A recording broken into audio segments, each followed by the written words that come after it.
Hey guys, you may have seen my previous home studio video, and I forgot to talk about something really important, so I wanted to do a little add-on to that video. In case you didn't see the other video, this was a bedroom that's been converted into a home studio, and a friend of mine helped me put this thing together. And I will put a link to his site because he's doing a lot of great things. But basically,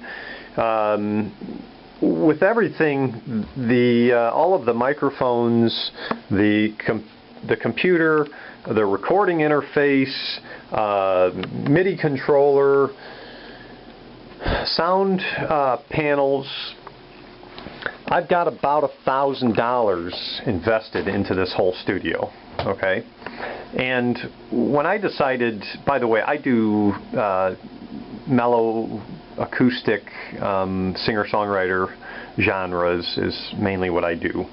And so when I decided to record my music, there was the question of, okay, do I use a professional studio or do I, try to do my own recordings?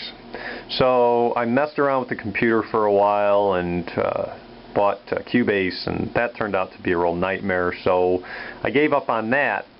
And then a couple years later, I went to a couple of pro studios and did some trial sessions just to find out what kind of quality I could get, and what it was like, just the whole experience. So once I did those studio sessions, the pro studio sessions, I recorded some of my own tracks.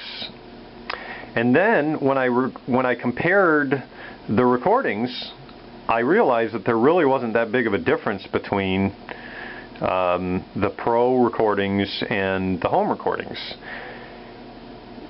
I would say that the pro recordings, a few of them were better than what I was able to do, but actually two of them I thought were lesser quality than what I was able to record at home. So, and the recordings, the pro recordings that were better, were not that much better. I mean, it wasn't even close to being able to justify spending $8,000 to $10,000 to record a studio album, because, like I said, I've got $1,000 into this studio, and the recordings are not that much different. What I did was I compromised, and I decided to record my own audio tracks at home and send them to a producer to take those tracks and add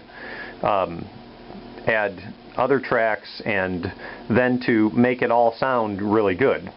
And so instead of spending $10,000, so we'll just say $1,000 a song, which is probably, average, I would guess, to record a professional song with a full band.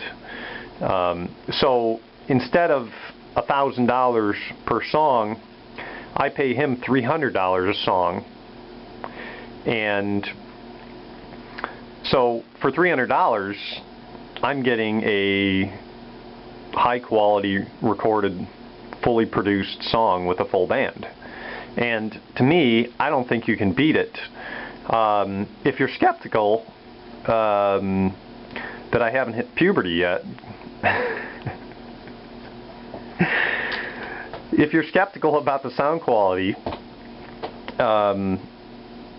check out my site, and I'll put a link up there right now, and listen to the songs that I've recorded. And the audio tracks were all recorded at home, which includes acoustic guitars, harmonicas, mandolin, vocals, obviously.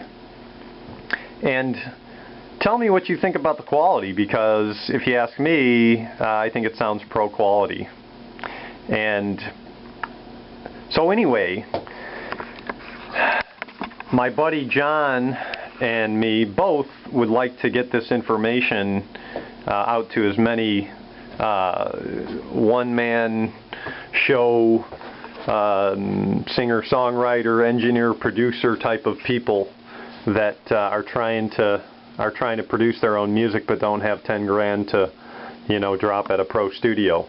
So anyway, I'm going to leave it at that for this video, because my other video I talked a lot more about the actual design of the studio and all those things. But if you have any questions or comments, please feel free to leave them below, unless you are a pro studio that doesn't like the fact that I'm doing my own recordings. So, thanks for watching.